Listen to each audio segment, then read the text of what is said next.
Teksa po përgatiteshim për mbledhjen e sotme të Qeverisë së Republikës Kosovës, na erdhi lajmi që kryetari i Qendrës së Lëvizjes Vetëvendosje në komunën e Skënderajt, njëherë zgjedhë kandidat për deputet në zgjedhjen e parakohshme parlamentare të 7 qershorit, Hysni Mehani, u sulmua me grushte dhe u godit në kokë, me gotë, teksa po pinte kafe me deputetin Arjeta Fejza dhe aktivistë të tjerë.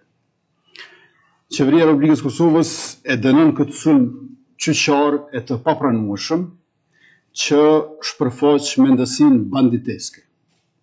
Veprimet e tilla nuk na trembin e nuk na shtyjnë të tërhiqemi nga gara politike në asnjë qytet. Nga kjo mbledhje u bëjmë thirrje institucioneve dhe organeve të rendit e të drejtësisë që me urgjencë të ndërmarrin veprimet e nevojshme ndaj përgjegjësve për këtë sulm.